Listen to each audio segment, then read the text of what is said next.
Hello, this is AJ McDonald. I have Devin Jones here, and we're going to talk a little bit about what's happened this week economically, politically, earnings season. Earnings season started kicked off. Yeah, started off pretty well so far. We've had banks, the big banks have come in, and so far looks like things are trending in a positive direction. It's starting to throw some guidance out there again, where a lot of companies pulled it back, said we're not doing anything given the tariff talk, which we'll talk about here momentarily. But yeah, there's so far so good as far as the news goes there. Yeah, as far as Goldman Sachs made $23 billion in the quarter. Trading, right? A lot of trading. I think they said their investment banking was going very well. Not too bad. Not too bad. Not too bad. No. We won't complain about that. No. So. Yeah. So we're expecting a lot more earnings, and really expecting a lot of companies to beat. I think 80% is what the number was I read today. Yeah. An 80% beat rate. That's pretty good. That's very, very strong. So that is indicative of a fairly decent economy. So. And the bar got set kind of low. Right. It did. Yeah. Reset.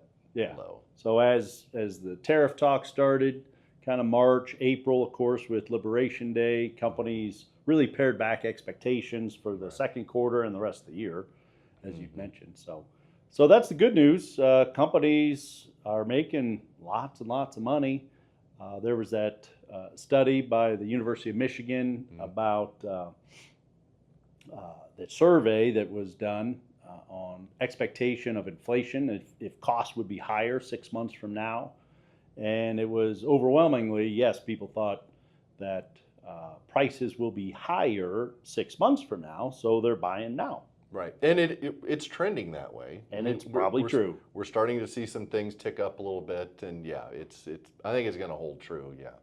Well, we got the CPI from June in the inflation number.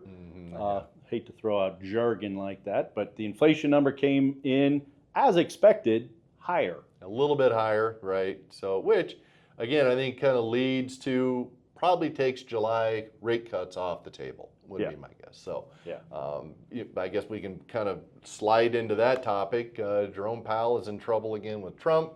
Probably really be in trouble here towards the end of this month when they meet again, when he does not cut rates. So, Mr. Trump feels that he should be cutting, had been holding off on that due to the tariff situation, and President Trump is not very happy about that. No, but I think every president would love to see rates cut. Right.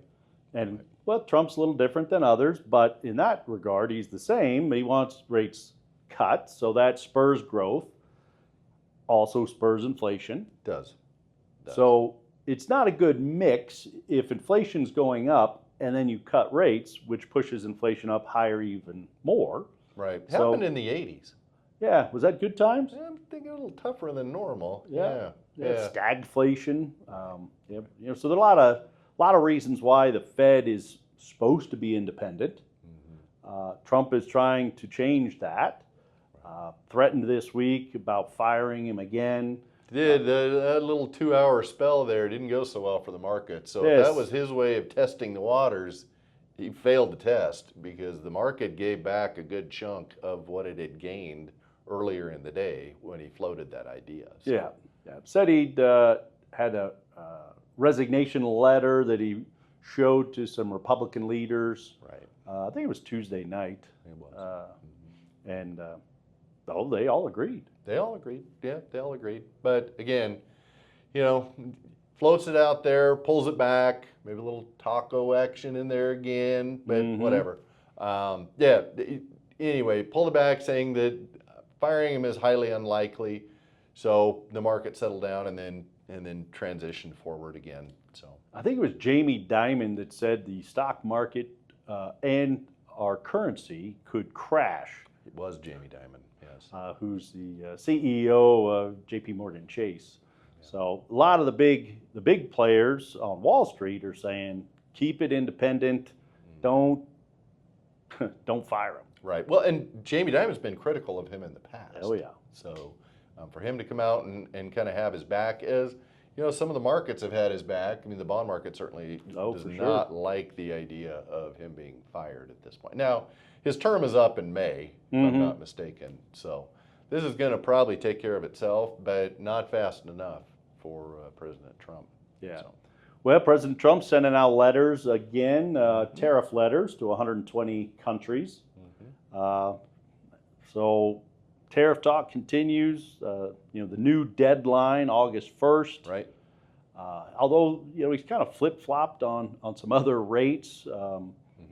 So really, it could change day to day. Stay tuned. I mean, we'll continue to update you on how this stuff goes. But you're right; it's going to change day to day. Day to day. So it's kind of the update. Not a bad week for the markets. Not a great week for the markets. Kind of a ho-hum week. Yeah, I mean, kind of the dog days of summer. Yeah.